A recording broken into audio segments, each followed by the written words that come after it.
met more vibrant, amazing people than the seniors served by Meals on Wheels.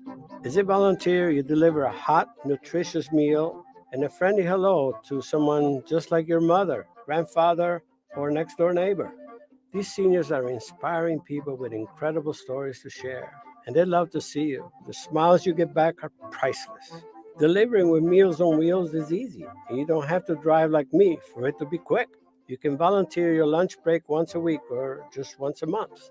With 1 in 6 seniors facing hunger and many more living in isolation, your lunch break can make a real difference. So, America, let's do lunch. Volunteer your lunch break at americaletsdolunch.org. This message brought to you by Meals on Wheels America and the Ad Council. Okay, Simon, what are you wearing right now? Nothing. That's right. And what do people normally wear? Clothes. Exactly. So now Mommy's going to teach you how to dress yourself. Clothes keep us warm, they look good, and if we go out without them, the neighbors will talk. So it's important to know how to get dressed. Here's how it's done. Underwear always comes first, name tag at the back, then pants, then shirt. Get the first button in the right hole or you have to start all over. If you're wearing a tie, it goes over, round, through, and pull tight. Tuck your shirt into your pants and zip up your fly. Socks going first, then shoes right on right, left on left. With shoelaces, just take the ends, cross them over, switch the loops. The rabbit goes down the hole, pull tight, and you're left with bunny ears. I love bunnies. Good to know. Now remember, spots don't go with stripes, socks don't go with sandals, and if you've tucked in your shirt, wear a belt. Got it? Why are your pants on your head? Most parenting is hard to do in just 2 minutes. But spending just 2 minutes twice a day making sure they brush their teeth is easier and could help save them from a lifetime of tooth pain. For fun 2-minute videos to watch while brushing, visit 2min2x.org. That's 2min2x.org. A message from the Partnership for Healthy Mouths, Healthy Lives, and the Ad Council. So you see, son, good manners are very, very important. Someday, many years from now, when you're a grown-up, you'll be a man. And when you are, you should be a gentleman. Do you want me to go through it one more time? Yes. Yes, please. Yes, please. Exactly. Always say please, thank you, you're welcome, and excuse me. Sit up straight, hold doors open for ladies. If a door's shut, then knock first. Don't burp, don't swear, don't speak with your mouth full, don't reach across people's plates, keep your elbows off the table. What table? And don't interrupt. While we're at it, don't stare, don't use foul language, don't call people names, but do remember people's names. Always share your toys, play nice, and cover your mouth when you cough or sneeze. On the bus, give up your seat to anyone who has trouble standing. Bottom line, treat others the way you'd like to be treated. Got it? Got it. And stop picking your nose. Most parenting is hard to do in just 2 minutes. But spending just 2 minutes twice a day making sure they brush their teeth is easier and could help save them from a lifetime of tooth pain. For fun 2-minute videos to watch while brushing, visit 2min2x.org. That's 2min2x.org. A message from the Partnership for Healthy Mouths, Healthy Lives, and the Ad Council. Hey, there he is. How's it going? I'm having a stroke. Are you going to shake my hand or what? I'm having a stroke. Wow, you're not even moving your arm. I'm having a stroke. Are you okay? I'm having a stroke. Your face looks weird too. I'm having a stroke. Are you having a seizure or something? I'm having a stroke. When someone is having a stroke, they may not be able to say it with words, but their body language will tell you loud and clear. I'm having a stroke. You just need to know the sudden signs. Look for FAST, F-A-S-T. F, face drooping. A, arm weakness. Or S, speech difficulty. Then T, time. Time to call 911 immediately, because the sooner they get to the hospital, the sooner they'll get treatment. And that can make a remarkable difference in their recovery. Know the sudden signs. Face, arm, speech, time. Spot a stroke fast. Visit strokeassociation.org. Brought to you by the American Stroke Association and the Ad Council. The average time a resume spends on an HR manager's desk is 7 seconds, and most of them are tossed aside. Now imagine if one of those resumes belonged to Yasmin, who was living in a shelter, juggling 3 jobs. I had to be resilient. That's something that you can't teach. Or if that resume was from someone who worked 12-hour shifts at the recycling company with my dad, who's 72. That taught me a work ethic that I carry with me every day. We rely so much on a resume, yet it could never tell the full story of someone. Growing up where I did, a lot of things could have gotten in the way of my goals. But I learned to push through, and that's what I bring to work every day. So maybe it's time we look beyond the resume and look to Grads of Life.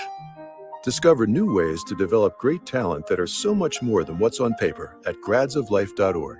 A public service announcement brought to you by Grads of Life and the Ad Council.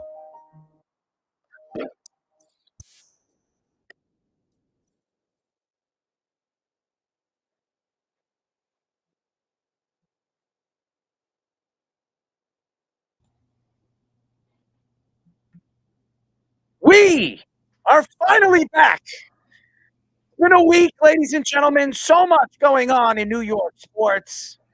As you know, this is the Cross Island podcast. I'm your host, or the host tonight, Errol Marks, my co-host, Mr. Lyle Gillen. Remember, ladies and gentlemen, you can check us out, as everybody knows, throughout the week by going to, go ahead, Lyle. Going to Cross Island SN on Twitter and Facebook. We are Cross Island Sports Network on Facebook, and on Twitter we are Cross Island SN. Follow us and we stay up to date on everything Cross Island Sports Network. There you go. There's a lot to get into, a lot of New York sports. The New York Knicks are about to start their season next week, October 25th. We will get into some New York basketball. The Brooklyn Nets are hopefully not going to be a clown show this year with Ben Simmons being the lead guy. If he can actually stay healthy, it's going to be very interesting to see both New York teams. The New York Knicks are expected to be a little bit better than they were last year, make the playoffs, but now go even further. The Celtics got better. Milwaukee's gotten better. The 76ers, I don't know what's going on with that team and that organization, with James Harden not wanting to be there. But who knows where he gets traded one way or another. I mean, the Eastern Conference is wide open, really just dominated by two teams in the top. But the Knicks could be a fourth seed or a fifth seed again, and maybe Cleveland takes a step back, because we all know with that organization and what that organization did last year in the playoffs, absolutely just laying up a lousy goose egg against the New York Knicks in the first round of the playoffs when they were expected to be even better than they were. Obviously, they weren't. But we will get into that a little bit later in the year. And then also, ladies and gentlemen, a lot to get into with the New York Islanders as well. As the New York Islanders organization starts their new season with Lou Lamoriello again running the organization, the GM, aka executive, and he was an executive of the year when he came to the organization. But we will get into the Islanders, the Rangers losing their second game of the year, the Islanders winning their first game, and then we'll get into the Jets and the Giants, and that's what we'll get into first. Lyle, how are you doing, man? I am doing great. Looking forward to having a great show. I have the Ranger game home opener on over here, and I can give updates throughout. Oh, we can't see the Ranger game. You can't see, but I'll give updates as it happens. And oh, hello, Stug. And it's going to be a great night, and I think it's going to be a good hockey game too. Do you know how to give updates throughout the game? Do you know how to do that? I look to my right, and I say what's happening. Oh, there you go. What's happening? All right. So why don't we get into it? The New York Jets yesterday had one of those games, those back and forth games. And to me, it really was Philadelphia saying, here, take the game from us, please. We're giving you the game.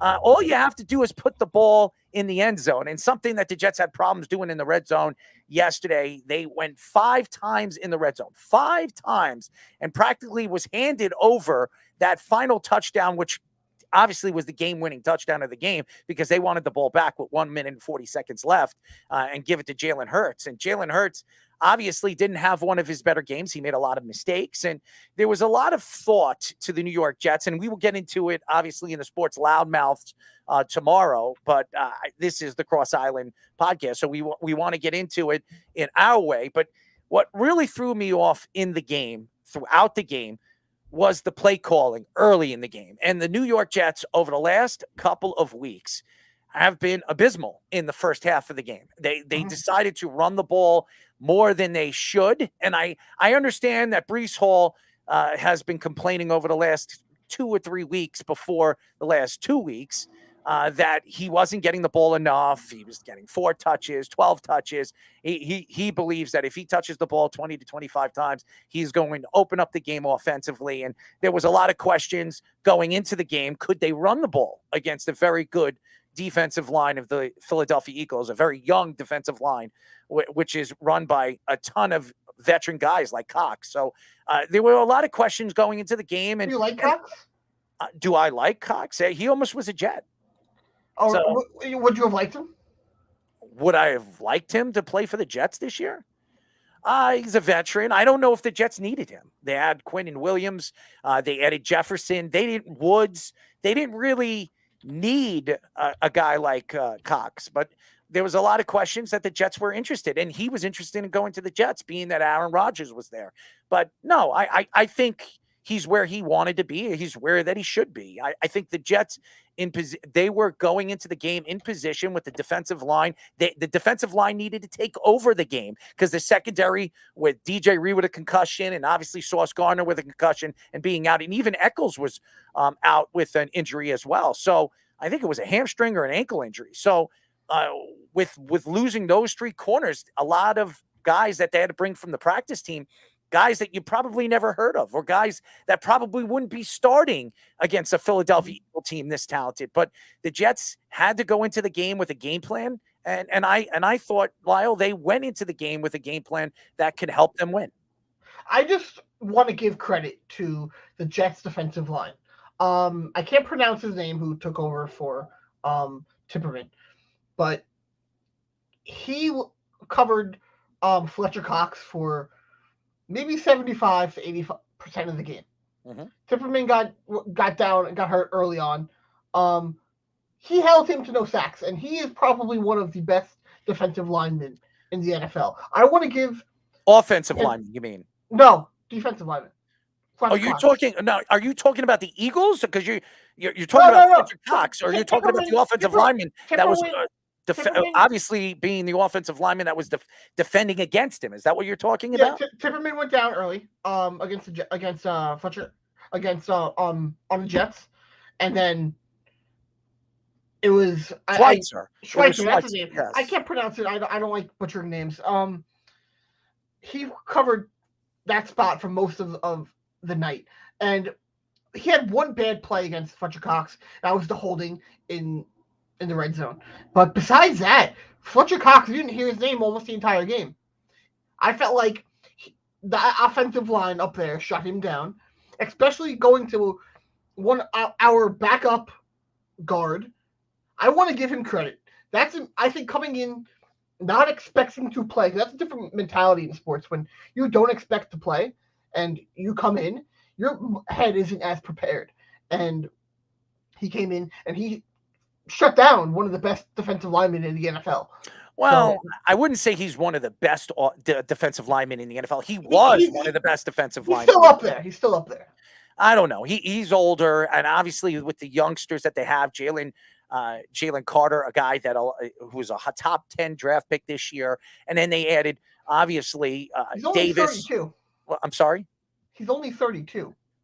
He's older and he's on his way out. That's why Fletcher Cox almost didn't even. There was a good chance he was going to be let go. He signed a 1-year extension with them. I do not believe Fletcher Cox will be back next year. They have too many young guys that have an opportunity now to be the future of that organization and that defensive line.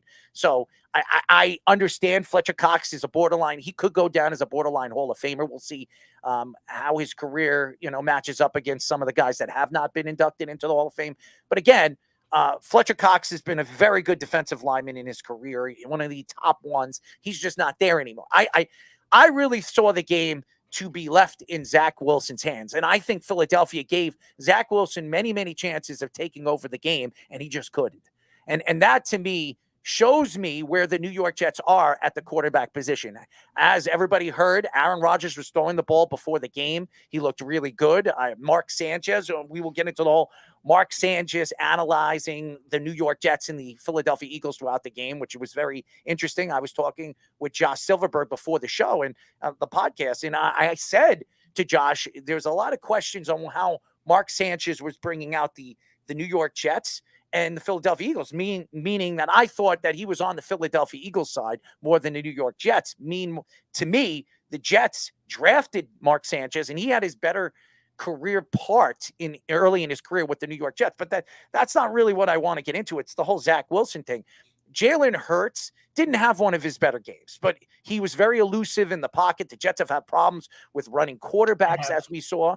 And Jalen Hurts in the first half just completely dominated the line of scrimmage. What was interesting throughout the game was Philadelphia giving the Jets so many opportunities to take over the game and run away with the game, and Zach Wilson couldn't. As a matter of fact, when watching the game, it just threw me off on how bad Zach Wilson played. Now, you look at the game's total stats and total yards. Philadelphia had 348 yards to the Jets, 244.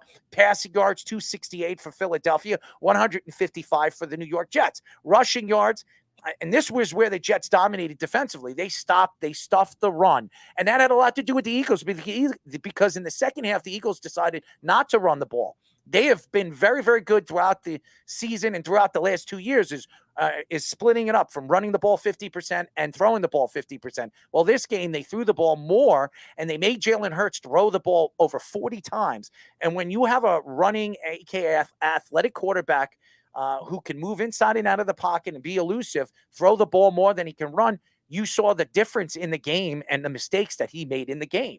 Zach Wilson, to me, was just absolutely horrendous, horrible. And I know your opinion towards this. You thought he was average. I don't even think he was average. He was putrid. He was terrible. He was awful. And if you're a Jet fan and watching, and everybody says, well, they still won. He didn't make any mistakes.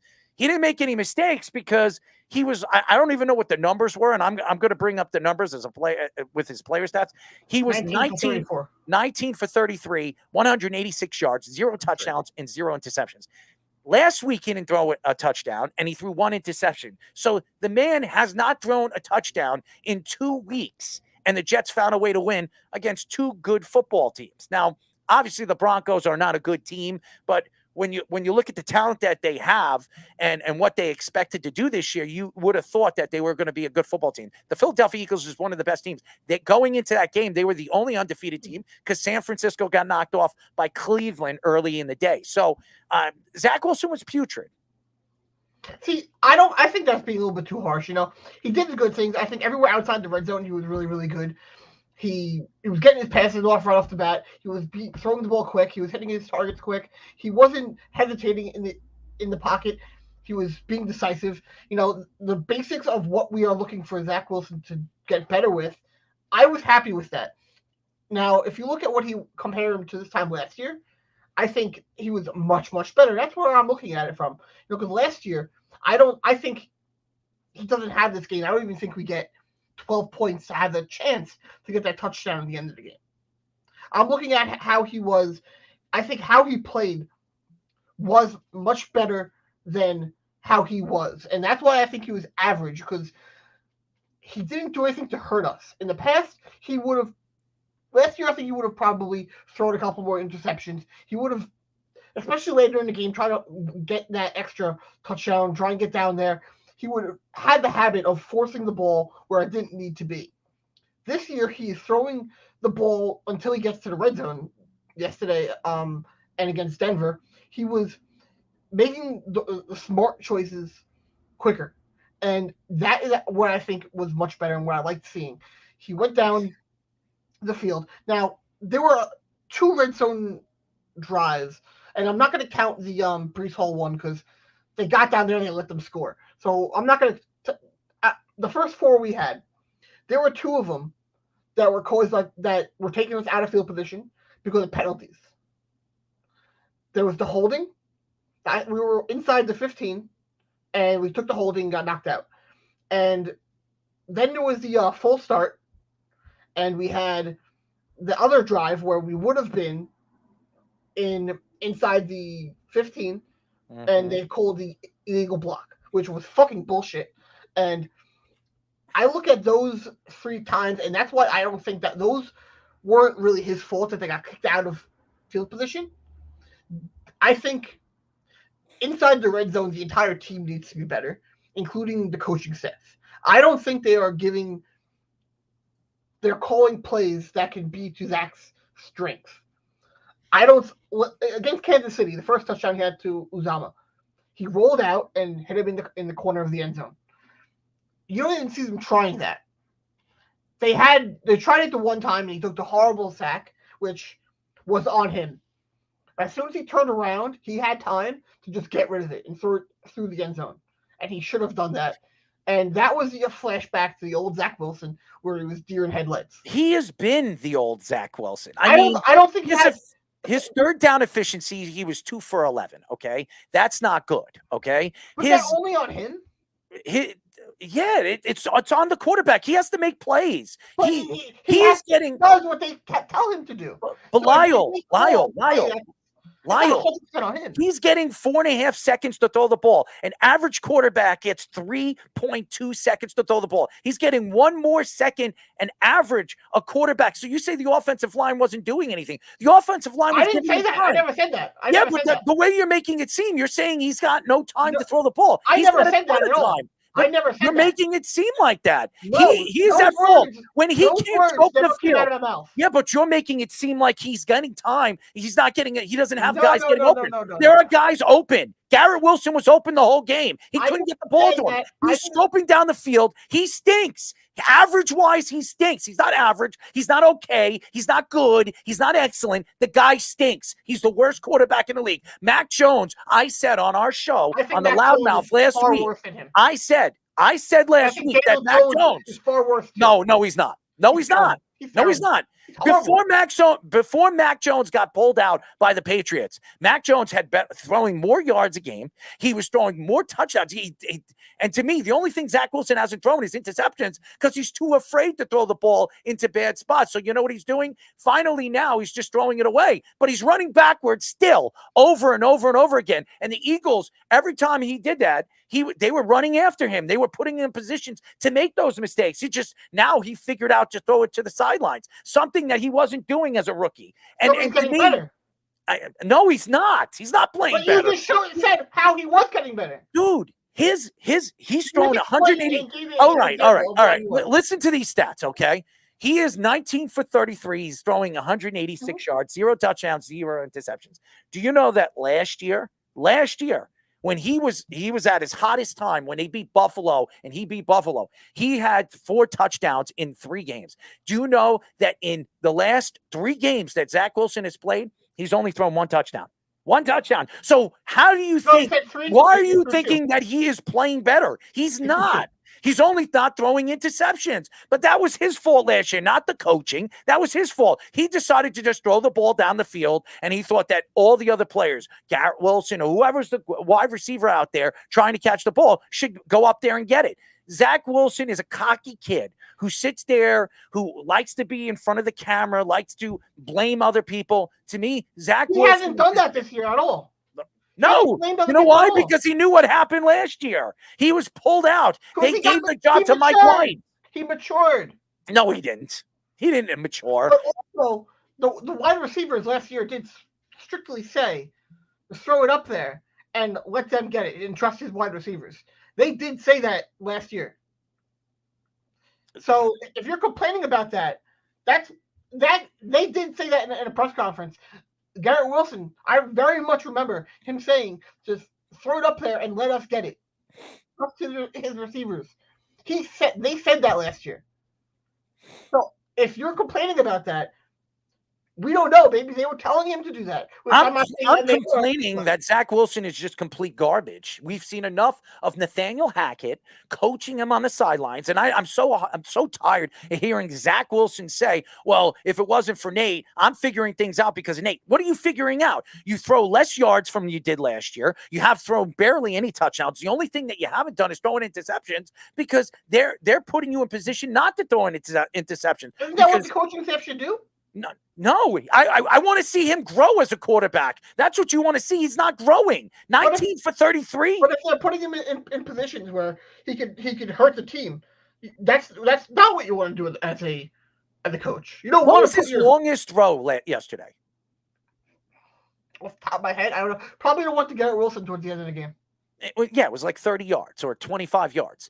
I mean, they're just playing low process, low using your brain and just throwing these short passes, these screen passes. They don't want to put him in a position where he is going to fail or he's going to fail over and over again. So what they're doing now is they're saying, hey, Zach, we're going to run the ball on 1st and 2nd down. We're only going to make you throw on 3rd down. If we're like 3rd and 4, 3rd and 3, we're going to run the ball. We're not going to put you in a position where you're going to have to force the ball anywhere. And that, to me, if you're not going to trust your quarterback when you're in the red zone, when you're on the 15, 10-yard line, wherever it is, when you're closer to the red zone, and you're going, because he's going to make mistakes and you're afraid that he's going to throw the ball away, then and you're running the ball on first, second, and third down because you don't trust him, that just shows me that the kid's never going to grow up, and he is not the future quarterback of this organization.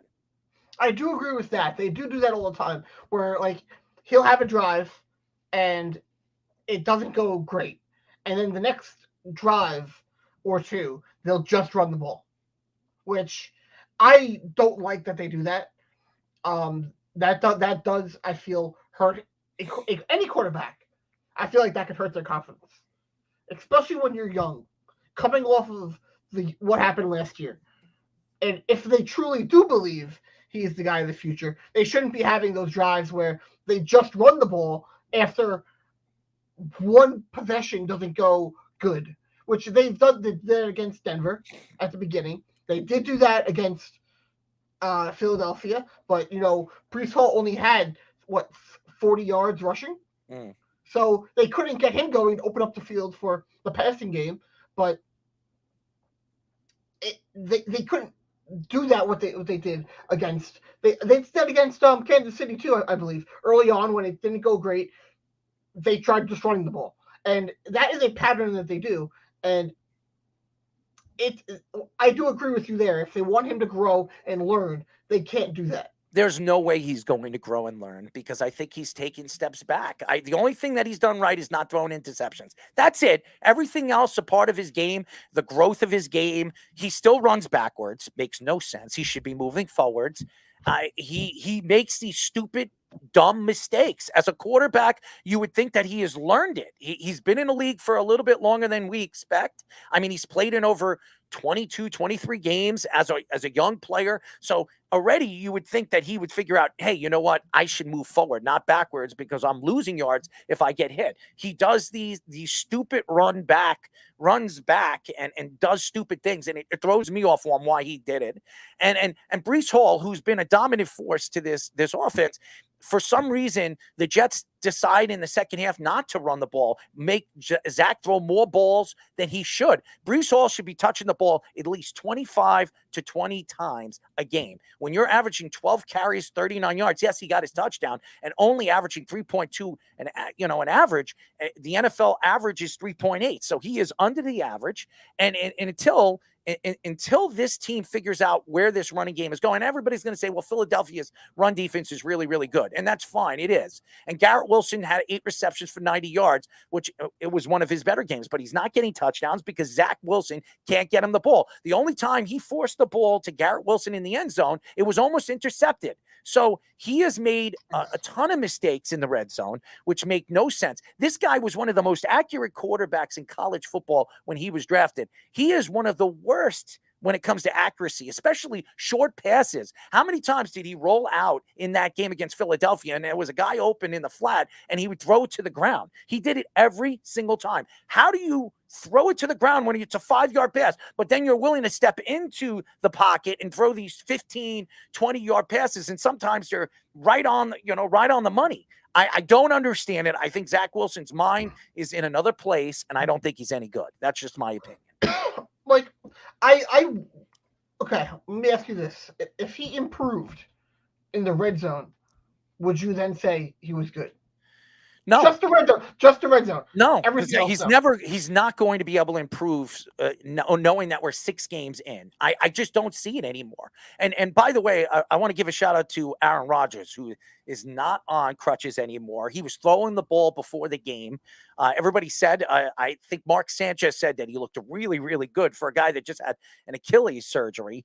And some people think he could be back at sometime in December. If the Jets can keep it over 500 and maybe going into, the December games where they have a winning record, maybe they're 7-5 or whatever the hell they are, there could be a good chance that you see Aaron Rodgers in the second week of December for the last 3-4 games. And maybe the Jets go on a run and win 10 games, 11 games and sneak into the playoffs, which with Aaron Rodgers, anything's possible with his defense. So the only thing I can say about the Eagles game is the Eagles gave it away. And Jalen Hurts did not have one of his better games. 28 for 45, 280 yards, 1 touchdown, 3 interceptions. I don't think he's been good this year.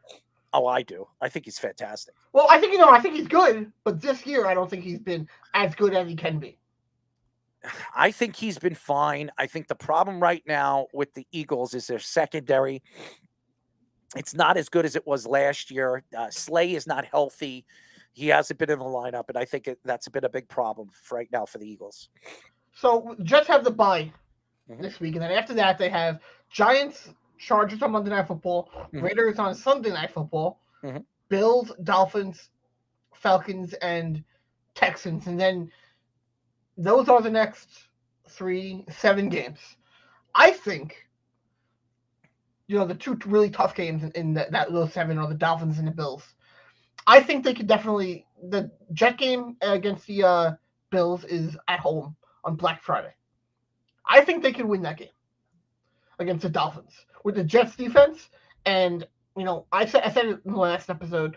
I don't think the Dolphins have a great defense. I think they're just playing really bad. Well, when Jalen Ramsey comes back, and he should be back soon.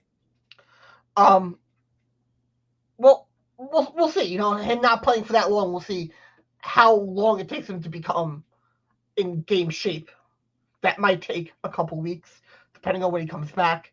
But I think they could take one of the 2 games against the Dolphins. I think they could easily win 5 of those games in those next 7. If the Jets have any chance of making the playoffs, they have to beat the Giants. They can either beat the Chargers or not. They have to beat either the Chargers or Vegas going into the Buffalo game. They have to win 2 out of those 3 games. If they don't, they're not making the playoffs. I think their defense is good enough to stop the Chargers offense. And the Chargers offense, the defense is, we're 10, they're not even there. The Jets don't have a quarterback, so it won't even matter.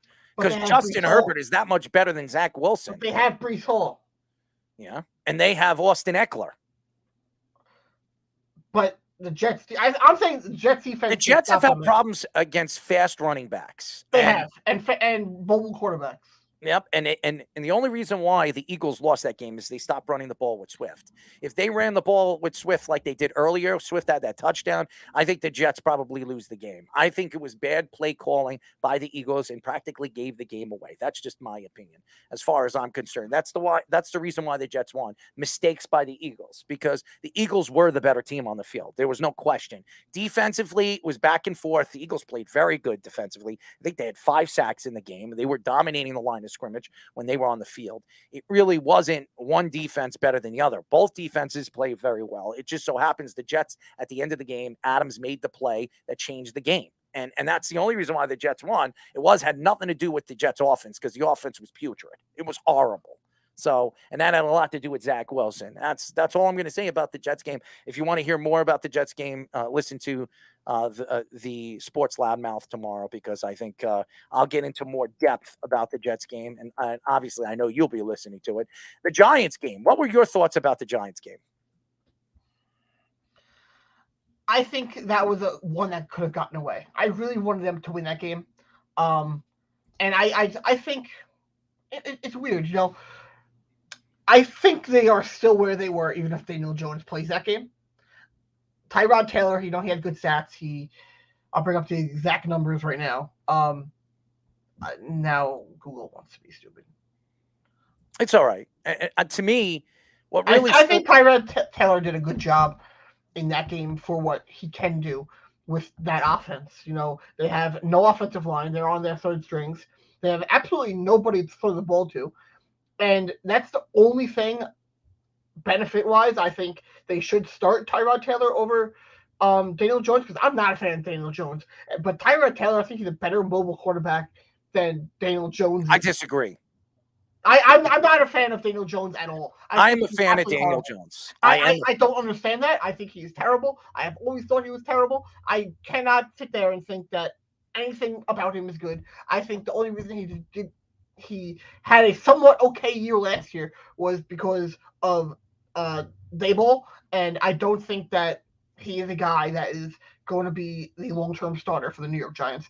I think the Giants are better off of just starting Tyrod Taylor the rest of the year and trying to get a top 3 pick to get May or Caleb Williams. That is what I think they should be doing.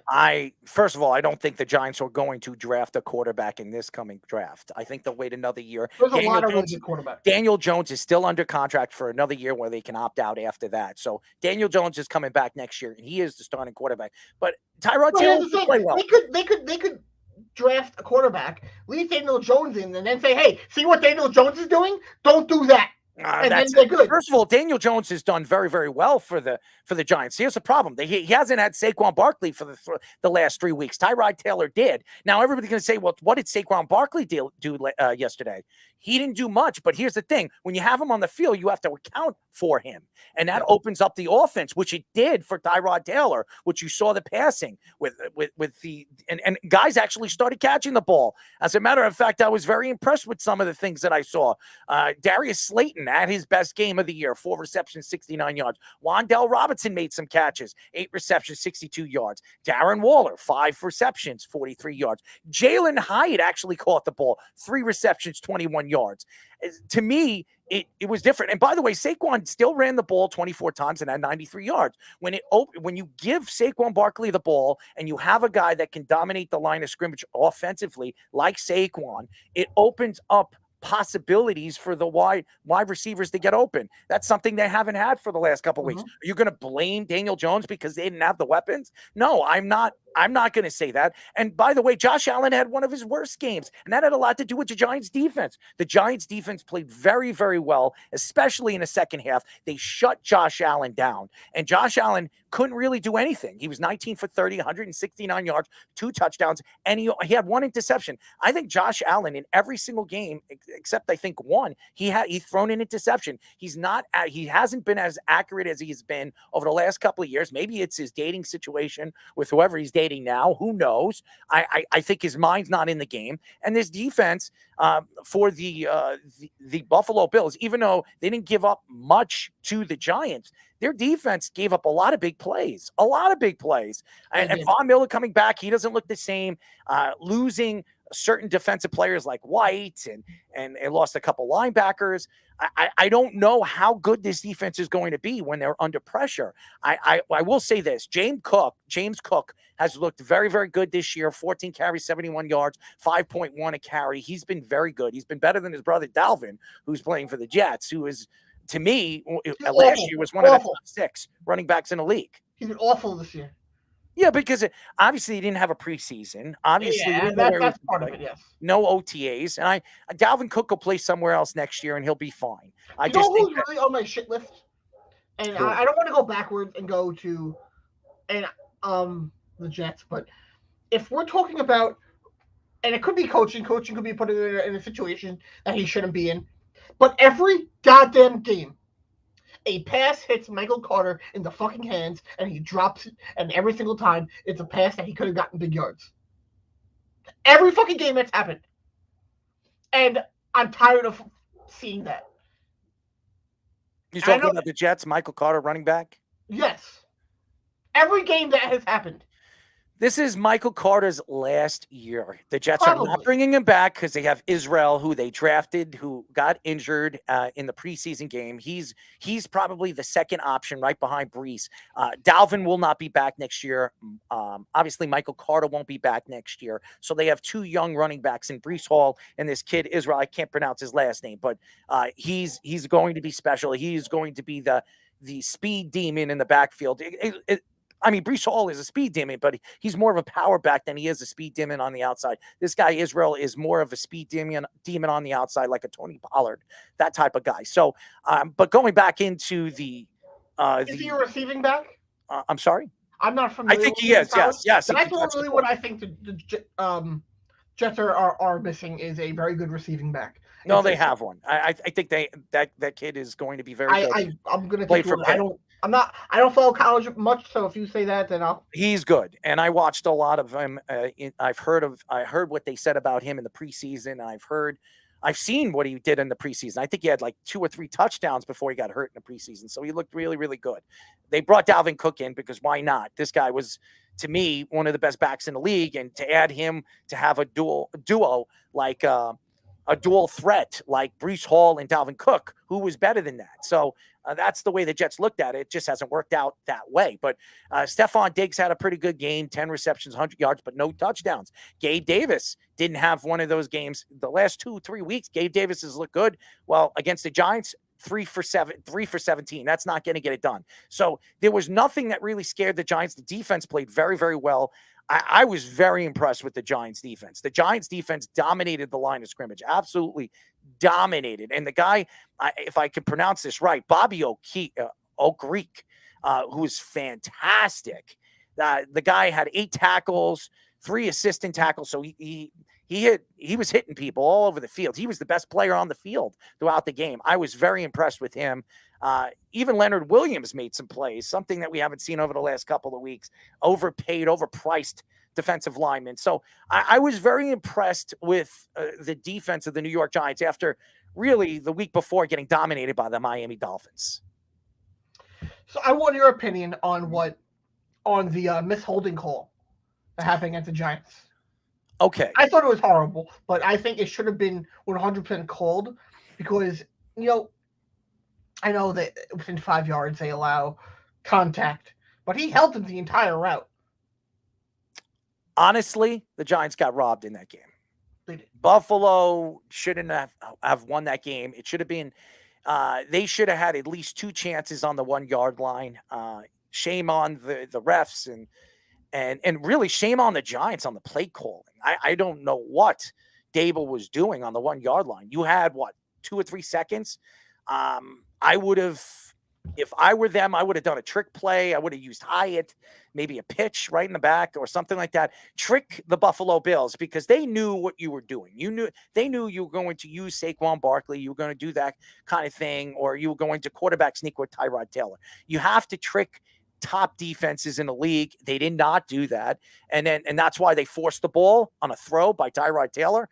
And that's why, and that was a passing inter, and that should have been called back, and they should have had another chance. So it was just a lot of mistakes by the New York Giants at the end of the game. But I thought the Giants defense showed up. I thought the Giants defense did everything that they could to stop a Buffalo Bills team that 2 weeks ago scored almost 50 points on a Miami Dolphins team that's one of the best in the league. So I don't know what's going on with Buffalo. Buffalo did not look good overseas in England against the Jaguars, and they did not look good against a Giant team that's not any good. They're rebuilding. So Buffalo, even though they're 4-2, they're a bad 4-2. They could be as good as 2-4 right now. They're not a good team right now. And by the way, that Damian Harris thing, that was scary. Another player from I saw that. Buffalo Bills that got hurt and stopped moving. He hurt his neck, and some people said he couldn't move his ankles. He couldn't move his legs. So hopefully everything is fine with Damian Harris. I mean, hopefully it's not career-ending, but that was scary as well too. But congratulations on the Giants. They played a good football game, and they did very, very well. They really did, and they deserve a lot of credit. Worse. I thought the game was going to be way worse in the Bills' favor. I did not expect it to be that close. Of course, as a Jets fan, I wanted the Giants to win because that benefits the Jets, but I thought the Giants played a very good game. Saturday night, the New York Islanders, me and Speedy did our show, and we actually did a welcoming show. We did a pre-cap or the beginning before the game. We went over what we thought about the Islanders this year and some of the moves that they made in the offseason. It was a great segment. It was like a 15, 20-minute segment for all the Islander fans to check out before they went to Islanders radio, and I hope everybody heard it. But the Islander game was very interesting. The Islanders went up 2-0. The Brock Nelson line played very, very well throughout the game. I was impressed with the Brock Nelson line. Obviously, I know you like Envol, and he gives a little bit more. He did a great job. He gives a little bit more speed to that line. I still think that line has everything to do with Brock Nelson, what Brock Nelson does on the line. Palmieri has not been good since he's come to the Islanders, except his first year.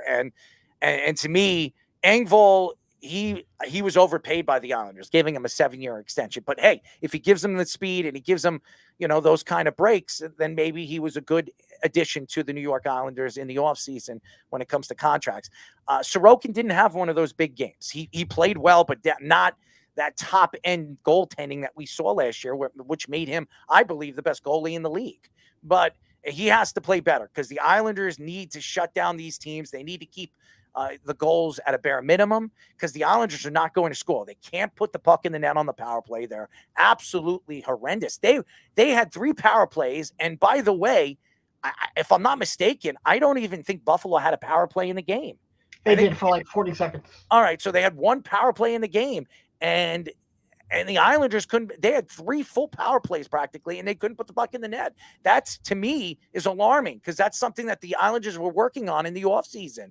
They were trying to put the puck on the net, and Barzell's line needs to wake up. I understand it's early, but I thought that line did fine. They got some really good scoring chances. But they didn't put the puck in the net, and that's the You're most not going to score every game, though. But if you're getting chances every game, the goal's going to come. Because there were a few chances that Horvat had great chances, and the goalie Levy on Buffalo made some very good saves against him. He was fantastic. He was. He's going to be one of the best goalies in the league. He did very well, and he made some very good saves against that line. And I thought that line generated some very good chances. And I don't think they played bad at all. I thought they had a really solid game. And you mentioned the power play. I thought the first 2 power plays were dog shit.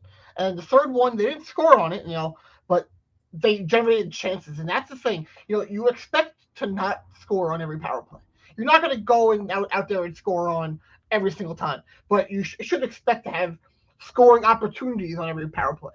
When you're a man up, you should have a couple chances where you get a good look to score. And on that third power play, they did that. And I thought they did a good job on that one time. But, statistically, roughly 80% of your power plays are going to get killed. And if you go 1 for 5, statistically, that's not bad.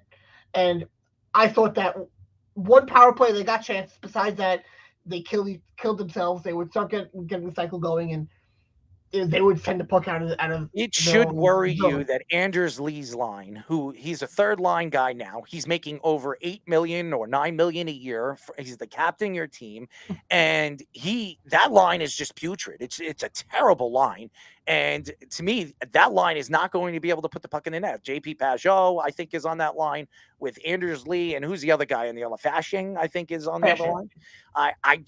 I understand there's another line that's going to give you that gritty part of your game, but you already have a gritty part of your game with Cal Clutterbuck's line and Casey Zizekin and Matty Martin. You don't need another one. You need that third line to put the puck in the net, and that's something that they didn't look like they were anywhere close to doing. That to me is alarming when you're seeing more from the first and the second line. You're not seeing anything from the third line, and you're just seeing hitting from the fourth line. The Islanders need to get goals on every single line. They don't have that superstar player that they could have gotten in the offseason, another offensive player that you maybe could have stuck on that third line and maybe moved, Engvall to the third line and brought in Alex DeBrincat or something like. I know you thought they weren't going to get him, but there were a lot of people, by the way, that was listening to the show and a big Islander fan saying that tell Lyle that they had an opportunity to get him and they could have figured out how it would have worked. They didn't have the cap space to do that. They had $5.5 million, and they would have traded a player away, a Brock Nelson or somebody like that. Would probably have moved Pajot because he was probably the most willing to go there, but. Whatever. So I don't think $6 million. So but then at the end they of would the have day, added 6 and 5. That would have paid for Alex DeBrincat. So but then at the end of the day, you have to look at what Detroit could have offered Ottawa and what we could have offered Ottawa. It's a two-way street. We don't have a prospect pool. We don't have that. So the only really attracted to them is we would have to give them another really big prospect, which we just gave away. Probably another first-round pick, and then have them take Pajot on top of that, which they don't have cap space. The season started, they haven't even signed one of their best centers yet in Shane Pinto. They don't have cap space. They can't add more on top of that. So in order for us to give them and have them take that, we would have had to give. I'm even not more. saying that. I'm saying that it has nothing to do with the talent that they had, but they were in the mix for Alex DeBrincat. I'm not saying they never were. If he was able to probably take a $7 million contract, he was going to take. First of all, he took an $8 million contract. It was a very fair contract, and the Islanders could absolutely afford that if they traded JP Pajot. Yes, they did. They had $5 million. They had $5 million left. They did have $5 million. Yes, they had $5 million left, and if they traded Pajot, that would have been $6 million. So that's $11 million where they could have put it into an Alex DeBrincat. So they had a chance. It's not as easy as saying, "Oh, they could have traded him." When he has a limited no trade clause, it really limits on who you can move him to. And one of the only teams you probably could have that would have been on his list is Ottawa, but they have no cap space as it is. Like I said, they haven't even been able to re-sign Shane Pinto. He's still an RFA. I don't think it was realistic this year to move Pajot. Next year, I think he's gone because teams are getting an extra $4 million in cap, and the year after that, it's projected to go to 92. So I think next year is more likely. There were a lot of guys going into this year that in free agency we thought that they were going to be taking one-year contracts, and we saw that a little bit. Let me ask you a question. Honest to God, you're a Giant fan. You're an Islander fan, so yeah. I want you to be honest. Do you think with this roster, the way it's set up right now, this could win a Stanley Cup? Win a Stanley Cup? No. Make the playoffs? Yes. But why start the season knowing that you have no chance of winning in a Stanley Cup? You spent all that money. Hold on. You spent all that money in the offseason. You give Mayfield that money. You give Engvall that money. You give all these guys that money. And you going into the season as an Islander fan, as a big Islander fan, and for all you Islander fans out here listening to this podcast, are you going to sit here and say, hey, this team can win a Stanley Cup? No, they can. So why go into the season knowing that? Here's the thing. Did you think that they could have won a Stanley Cup going into the year? It was 2021. I thought that if the Islanders made that trade to bring in an Alex DeBrincat or somebody of that magnitude to play on one of these lines where you can shift the second lineup. You didn't answer my question. No, because I don't listen. The fact that the Islanders, the 2 years that they went to the conference finals, who cares? Hold on, no. Did you think that they could have won a Stanley Cup before that year? It's a yes or no question. Did you think they could have? Yes, because I thought they had a great coach. I thought they had a great coach. It didn't matter. I will agree. This roster is better than that roster. Well, it doesn't matter. This coach is not as good as the coach that we had. But that wasn't your question. You said based off the roster. But coaching changes everything for hockey. It's how you run the offense. But that wasn't your question.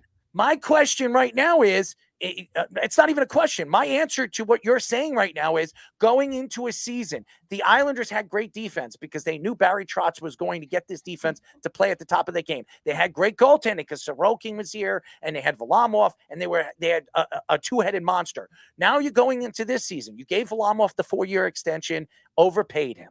Then you give Mayfield an overpaid contract, Engvall an overpaid contract, and you're sitting here and you're trying to say, hey, well, you didn't have enough to get Alex DeBrincat when you know you could have, and you could have added somebody else to that offense. If you added one of those talented players to this offense and you spread out that second line, maybe you put, I don't know, you take Palmieri, you put him on the third line. You kind of spread out that offense, and then you decide, hey, you know what? I'm not bringing Cal Clutterbuck back, or maybe I trade Cal Clutterbuck or Cizikas and bring in, have Fasching being my leading center on that team, or whatever you decide to do over there on the fourth line, which would have still been fine.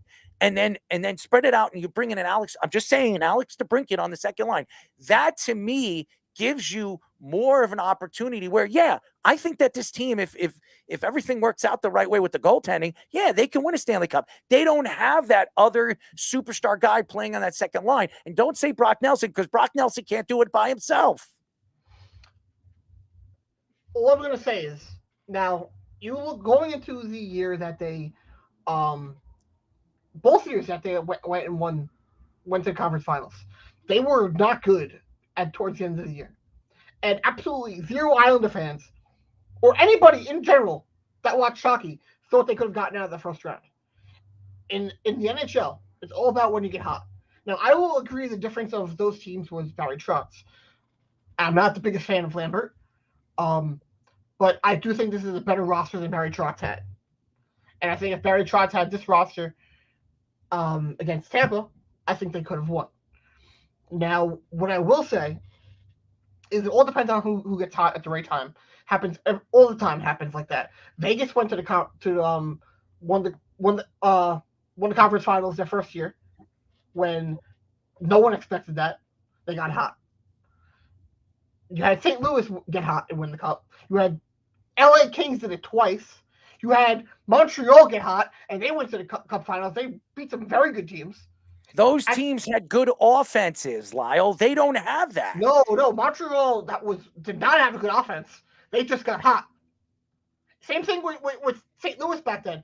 They were not more of a team that's favored to go win the cup. They were towards the bottom part of their standings. They shouldn't have gotten that high or gotten that far. But here's the thing: you can look at it. It all depends on when you get hot, and if you get hot at the right time.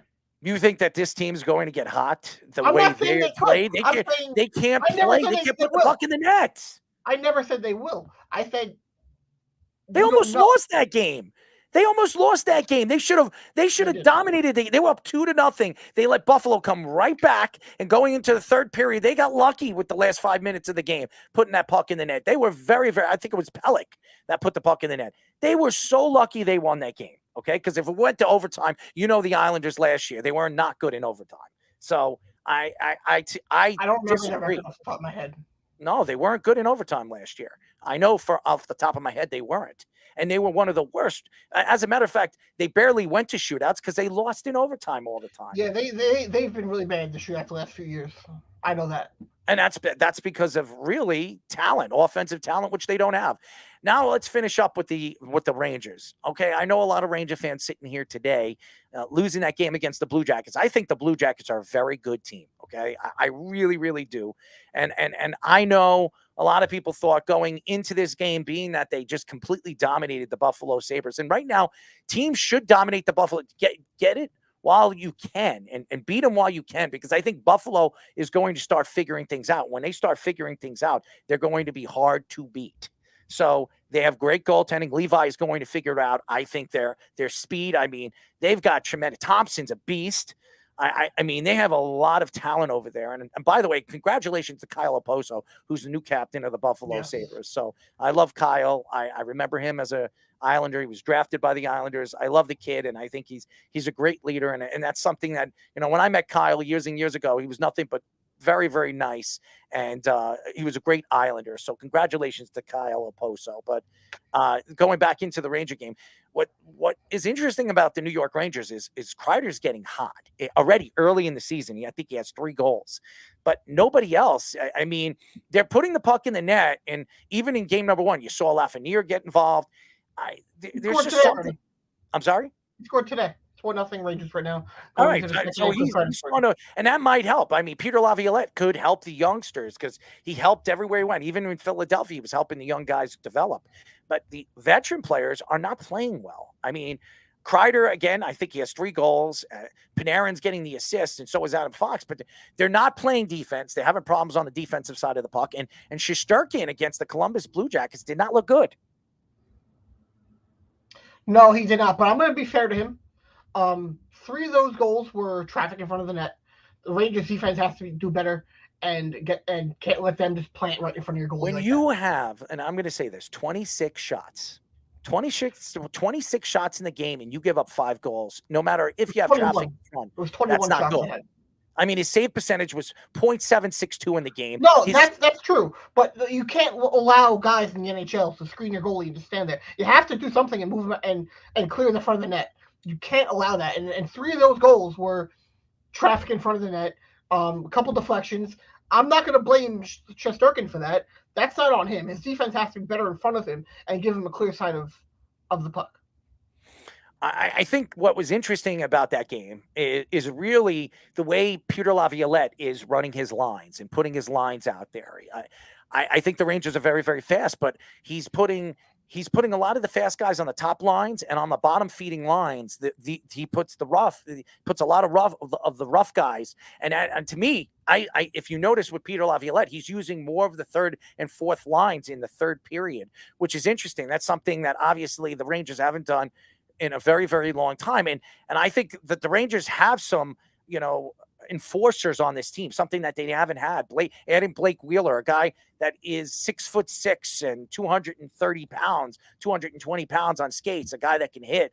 I mean, you need aggressiveness. You need guys that can run this offense. And Peter likes to use, blocking pucks and blocking shots. And that's something that the Rangers haven't done in a very, very long time. And I think that the Rangers throughout the season, they're going to figure this out. And I think the Rangers are going to be even better as far as their goals against and everything like that when they figure out how Peter Laviolette likes to run his offense and his defense. That's a very old school style of having a Love third it. and fourth line. Absolutely love it. That's what Barry Trotz's style was more of, how they threw out the lines and moved stuff around. Now, I like Peter Laviolette a lot, but, I think if you look at the last, I'll say since Nashville, I haven't been the biggest fan of the teams that he has coached. I think the Rangers have the most potential to be the best team that he would have coached since then. You look at what Washington did; they weren't set up to really do great after they fired their previous coach. Mm-hmm. And then before that, he was at Philadelphia. Mm-hmm. They've had problems for a long time, and I just don't think those teams he was set up to be in a good situation. I think the Rangers, he has the best chance in this situation. I think he has the right young talent, which you did mention, to make better, and that's really what the Rangers need. They need the extra guys. When you saw when they went on that run in the playoffs a couple of years ago, they had better depth. They had Vetrano, who went to Anaheim. He was doing well in the playoffs. They had guys down there. Mott was doing really well in the playoffs that year.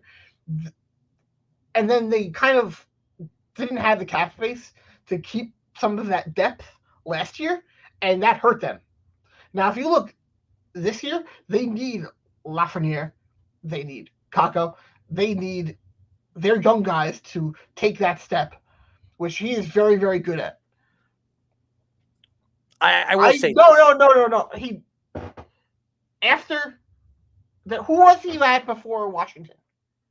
What are you talking about? Who was the last guy? Lafayette, because he's right. In 2010, they went to the Cup. He took them to the Cup. Yeah, he took over. He took over for Barry Trotz, and he got fired after that. Yes. But I'm talking about after Nashville. Did he have a team between Nashville and between? I'm not sure. I'm not sure, and it really. I don't doesn't remember matter. 10 years ago. I'm not. To me, what I seen with Peter Laviolette is very simple. The young guys are starting to play for him, and that's something that the Rangers needed to do. The last two coaches that they had over here, they were not for the youngsters. It seemed like they brought in they brought in guys from college. They bring in guys that are veteran guys that after 1 or 2 years they weigh out their welcome. And right now you look at Peter Laviolette, who everywhere he's gone, mostly he's been there for a significant amount of time. I think Peter Laviolette was the best option for the New York Rangers, and I think it's the best option for Alexis Lafreniere and Capo Caco and some of the youngsters, because to me the Rangers farm system is very wide open. They have a lot of good youngsters, and they're going to be able to call them up soon. And I think Peter Laviolette, if you let them work with Peter Laviolette and the way he likes to run his offense and his defense, they're going to learn the right way of hockey, the old school way of hockey. It's worked. As you see Barry Trotz, if you see all these coaches, the old school coaches, the Scotty Bowmans of the world. And I think Peter Laviolette, when he came into the league, he brought back that roughneck type of defense / offense from defense to offense. If you're going to play at the top of the creases and you're going to try to put the puck in the net, you got to go back there and you got to play defense. You're going to have to help out the defenseman. That's something that I think the Rangers are going to do this year. And that's why I think guys like Lafreniere, who already has 2 goals this year, I think he's going to have one of his better seasons. I mean, his best season, because he's going to score. He's never scored over 20 goals. Also contract here. Yeah. I believe I think he extended it. I think last year he did he get one? Yeah, they extended. What are your contracts? Lafreniere was extended, I think, 2 or 3 years, just like Capo Caco in the offseason. And Lafreniere, being that he has 2 goals. Last year, I think he only had like 14, 15 goals or something of that magnitude. He's never broken 20 goals. I think this year, the way Peter Laviolette is... Kako, who has a contract year. I mixed him up, yeah. Yeah. Kako is in a contract year, and next year is... They're keeping one of the guys. I think they're going to keep Alexis Lafreniere. I think they're going to trade Capo Caco. If there's a guy that becomes available at the trade deadline where they can move a Capo Caco and bring in a veteran, more savvy offensive player, I think that's what the Rangers will do.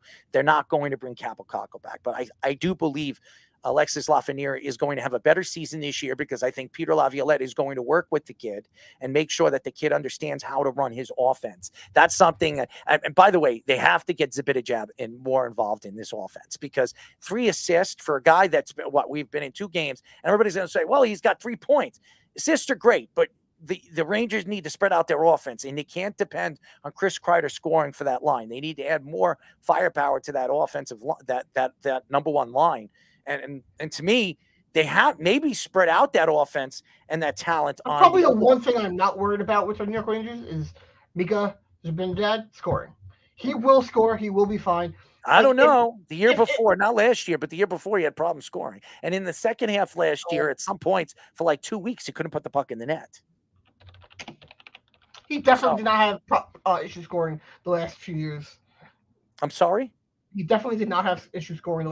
He had 39 goals last year, 29. I'm not talking about last year. I'm talking about the year before. Yeah, he had 29 goals. Yeah, and he had problems. That's still a really good year. Yeah, but he had problems. Yeah, he got hot at the end of the season. But he got hot at the end of the season. In the first half, he had like 14 goals, 13 goals. Go look it up. That's the year that he came in with from COVID and he came in injured. I don't know what it was. That's but the year he got COVID at the beginning. That's not an excuse. You understand when you're making that kind of money? You're making that kind of money. That's not an excuse. I'm sorry. It's 100% an excuse. When you get a disease that affects your breathing in your lungs, that's an excuse.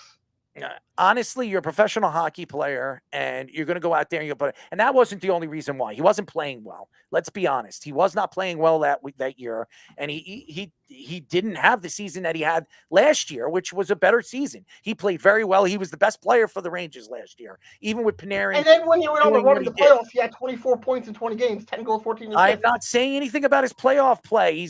He's the Rangers' best playoff player. Okay, I'm talking about what he does in spurts. There are weeks that he doesn't score a goal in 2 weeks. He cannot do that this year. They need to spread out the offense, especially the way Peter Laviolette likes to play, and likes it's a running gun type of offense to defense. They're a young team, and remember they have gone up in age now. I mean, last year they were the 3rd youngest team in the league. Now they've moved up to like the 15th youngest team in the NHL. They're like their average player is 27 years old. Fight that exact point on me last week? Yes, I did. And now you're admitting it. Okay, so that's 1 for Lyle. Well, I don't know about a win for you. Anything, and if you think you're winning and you're trying to compare and contrast what the Rangers are doing, the reason why the Rangers lost against the Columbus Blue Jackets is because they had problems putting the puck in the net. They didn't have that many chances, and to me, I think they had 16 shots in the game. I don't have the number. The Rangers had like 40-something shots that game. They I'm should have tell you right now. I know the Columbus Blue Jackets goalie left early because he was sick. Yeah. I'm going to tell you right now. The Rangers in the game had 17, 30. They had almost 40 shots in the game. They had almost 40 shots, and they scored 3 goals. Okay, and when you have 40 shots like that, you should be able. When your goaltender on the other side gives up 5 goals off of, I think 21 shots or something like that, or a little bit more than that, 30 shots. The Blue Jackets goalie though is very good. I'm sorry. Blue Jackets goalie. And so is Shesterkin. I mean, he is. But like I said earlier, you can't blame the goalie in the league. You can't blame the goalie for when 3 of the goals are defense are letting them screen your goalie. You can't blame him for that. There were a couple deflections. That's not on the goaltender ever. They're getting screened. I watched all of the goals. I watched the game. There was maybe 1 goal that I thought, Shesterkin probably should have had that one. It was a short side shot, and that one I would blame him for. But besides that, it was all guys in front of the net. It was simple. basic hockey. Get guys in front of the net, screen the goalie, put shots on, and the defense can't allow that stuff to happen. You have to make the Rangers got to get Ketel more involved because Hedel, whatever his name is, but they need to get him more involved because he was a -3 against the Blue Jackets. They need to get him more involved because Lafreniere looks good. Capo Caco looks a little bit better than he did last year, but Hedel, who everybody, including yours truly, I think he's the best youngster that they have on that roster. He has not looked good, and that's something that if you're a Ranger fan, you should be alarmed from because you would think that Hedel will be more involved and better with a Peter Laviolette type of team, and he's not. So I don't want to be super criticizing of Hedel two and a half games into exactly. Guys are still getting chemistry, but like I said last week, they need Hedel to take that next step up to become that good pair with Zibanejad to be the 1-2 punch. Because Trocheck, he's getting up in age. He's been trending down the last couple of years. If you look at what he could be in the next couple of years, if Hedel doesn't have a good year right now and doesn't end up, if last year was a fluke, that's really bad for the Rangers. Because then they have a second and a third center, which won't really be great. So they really need Hedel to take that next step, and I think he will. I think he's going to have a very good year this year playing with Panarin. It's going to be very hard to not have a good year. I will see. I think a lot of people would think that he would, but again, some people don't work very well with other coaching styles, and maybe he doesn't work very well in his coaching style. I think Lafreniere didn't work very well in any of the other two coaches' coaching styles. So hopefully, and either has Capo Caco. So hopefully that will change this year with the Peter Laviolette. You would expect. What I think the Rangers are going to do is I think they'll make the playoffs this year. I think they're going to be a good team. But I think in the offseason is going to be when they move Trouba. They're going to probably eat some of that contract. He's terrible. That contract is awful. They got to get rid of him. That's why there's no way they're going to be able to move it. So, well, they will. They'll throw in a first-round pick, and he'll go somewhere. But the problem is they need better defensive play. They need a defenseman that is a shutdown defenseman. That is what they are missing. Now, they have some very good young defensemen out. Fox is amazing. They have Schneider. Schneider's good. Yeah. Then you have what's his name? Condre Miller. He's very, very good. I'm a big fan of his. I think he's going to be probably the best. I think defensively. I'm separating him from Fox here. Mm-hmm. After Fox, I think he's going to be the best defenseman on that team. But they need another defenseman to be on there that is just a defensive shutdown defenseman. They need a guy who you're not going to worry about because we know what Shesterkin can do. But last year he didn't really get the help that he probably should have gotten, and they can't do that again to him. And I think with the cap going up, they're going to move Trouba in the offseason. And they're going. I don't think anybody cares about the offseason. It's early in the season. Right. We're not getting into that. What we're getting into is what the Rangers have looked like in the first two games, and they were good in the game one, and they were horrible in game number two, and now they have game three tonight. But that was a pattern from last year too. And sometimes when you have a new coach, it takes you about a month to really buy in 100%. Listen, I'm for the Rangers this year. I'm not for what I've seen with the Islanders, and I know they've won game number one. But let's see if the Islanders go into a stadium or another place and actually play that kind of game and expect to win those games when it's close like that with the crowd on you. I don't know. And I don't think they have enough offense, but we'll see what happens. We will get into it next week, episode 3. Do you have anything to say before we go? No, I don't. Well, I do. I want to let everybody know that I'm very excited moving forward in New York sports. There's a lot to get into this coming year. You have the Islanders and the Rangers. They're getting off. The Knicks and the Nets are getting off this season next week for the basketball season. You have baseball almost over. We will get into the offseason with the Yankees and the Mets. And then obviously the Jets and the Giants. The Jets are 3-3 going into their bye week, knocking off Philadelphia, which was a surprise. They should be, honestly, I think 4-2. They should have beaten Kansas City, and they should have beaten the Patriots too. So hopefully when the Jets meet the Patriots later in the season, they can knock them off and get that win. But nevertheless, you have something to be excited with the Jets, and the Giants are 1-4. Nothing really cooking for them. So we will get into that more with the Cross Island podcast. Listen to the Loudmouth tomorrow night, ladies and gentlemen. All you have to do is go to www.worldwidesportsradio.com. We'll get into all the sports throughout the week, including all of the NFL games. New York, we'll get into the Jets and the Giants, and obviously everything going on, all the big stories. But yeah, Lyle, I'm looking forward to moving forward with you with the podcast. And yeah. So I looked it up. I thought he went to another team after the finals with Peter Laviolette. Went to the finals with Nashville. He did not. He was there for 3 more years afterwards. But you look at that, he didn't really do anything great. He didn't have any impressive years after that. They were not as good of a team after they lost to Penguins in the Stanley Cup Finals. So that is where I forgot about that. All right. So Peter Laviolette. So we'll get more into the Rangers and the Islanders after week 1 is over. We'll come back next week, next Monday, and we'll get into everything that went on throughout the week in New York sports. All right, ladies and gentlemen, this is the Cross Island podcast. I am Errol Marks, Lyle Gillen. We will be back next Monday at 7 p.m. Good night, everybody.